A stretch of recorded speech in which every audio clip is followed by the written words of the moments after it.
Welcome everybody, my name is Michael, and today we're talking about the Bitcoin reserve that Trump has come out and stated a little bit ago, now with renewed pressure and excitement. And that pressure, basically, Trump is the master pumper because Bitcoin has hit a new all-time high of over $108,000. We have surpassed over $2 trillion with just Bitcoin by itself. Right now, over 2.1 trillion and almost $4 trillion for every other cryptocurrency out there.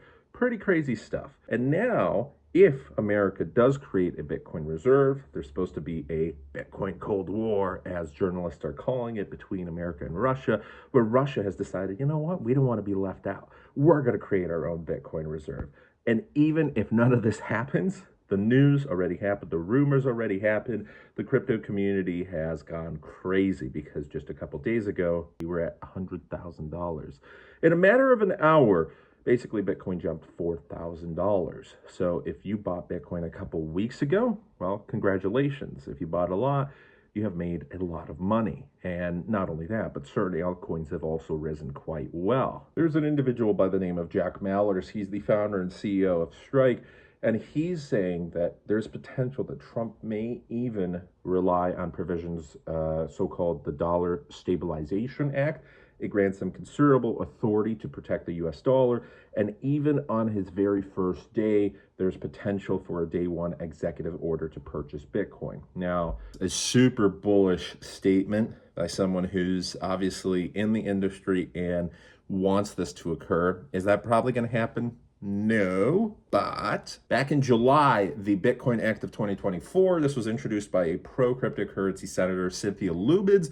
It proposed that the Treasury and the Federal Reserve was to purchase 200,000 Bitcoin annually over the next 5 years, and the U.S. government would accumulate 1 million Bitcoin. This reserve would be held for at least 20 years, and thereby, that would be over 5% of Bitcoin's total supply of 21 million tokens taken from circulation. Some people are going crazy and saying Bitcoin's going to hit $800,000 by the end of 2025 if a Bitcoin reserve was to actually function. Realistic predictions, a lot of people are saying $150,000 to $180,000, maybe even a little less, maybe $200,000 or plus if this Bitcoin reserve actually happens. Now, such a surge would mean that Bitcoin's market capitalization from $2 trillion would suddenly be at $15 trillion if Bitcoin was to hit $800,000. And you have to ask yourself, where are these trillions of dollars going to come from? I highly, highly doubt, even if a Bitcoin reserve was to come to fruition, that this would ever happen.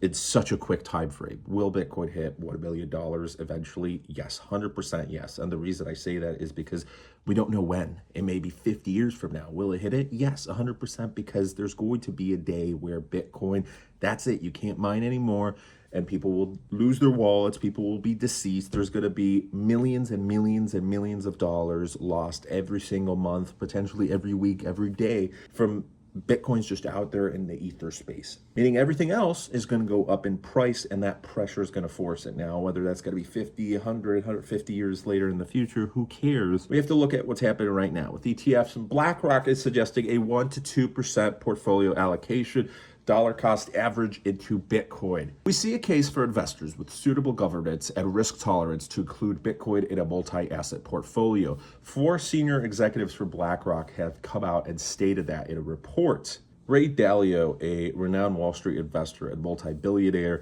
has come out and stated there's a looming debt crisis in America, and this can expect to trigger a sharp decline in the value of the US dollar. I believe that there would likely be a pending debt money problem. He's the founder of the world's largest hedge fund, Bridgewater Associates. US debt has soared over the past couple of years. Right now, it's topping $34 trillion.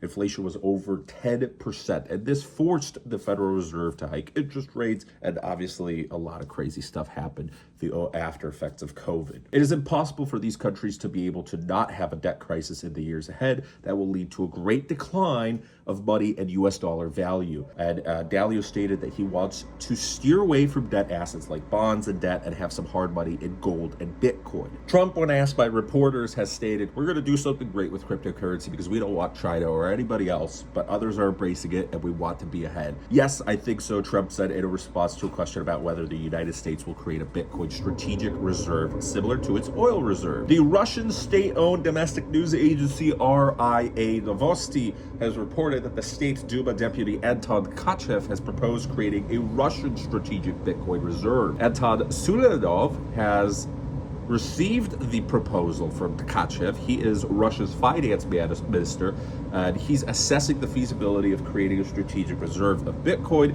If this initiative is approved, I ask you to submit it to the government of the Russian Federation for further implementation, the document has reportedly read. In conditions of limited access to traditional international payment systems for countries under sanctions, cryptocurrencies are becoming virtually the only instrument available for international trade. The Central Bank of Russia is already prepared to launch an experiment in cross-border settlements in cryptocurrency. And Vladimir Putin, the president of Russia, has also praised Bitcoin as an alternative to foreign currency reserves after some of the funds due to the Ukraine war was seized by Western governments. Putin has been quoted stating, "A legitimate question, why accumulate reserves if they can be lost so easily?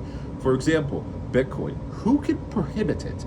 No one, because they are new technologies, and no matter what happens to the dollar, these tools will develop one way or the other because everyone else will strive to reduce cost and increase reliability." This is pretty crazy stuff. As someone who has been involved with cryptocurrency since 2013, back then just for fun with Dogecoin and other stuff, you watch Sabi?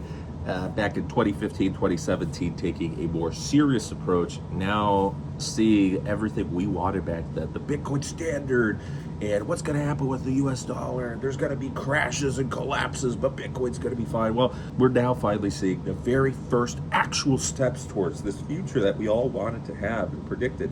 And I'm very excited. Yes, it's all cyclical. There's eventually what comes up must come down. We're going to have another crash, and then we're going to have another bull run. But eventually, we are getting closer and closer to this territory where we're going to see Bitcoin, just like every other asset, be adopted in any country you go to. There's going to be ATMs and companies that operate and accept this currency. And it's just going to be another form of payment and another form of investment and something that you may be able to retire off of. Because us in America, we are tired of having to rely on the fact that maybe off in the nearby future, not nearby for me, 4 decades later, there's going to be Social Security. What happens if it doesn't exist? Because we hear news that, hey, in 10 years it may not exist. Well, with Bitcoin, we won't have to worry about that. And also, what happens if you want to travel abroad? Well, Bitcoin and cryptocurrencies resolve a huge number of problems. Anyways, that is that. We may see Bitcoin 110K pretty soon. Please consider subscribing to this channel and my other channel about automotive, car sales, and Volvo. And with that said, have a great rest of your day. Take care and bye.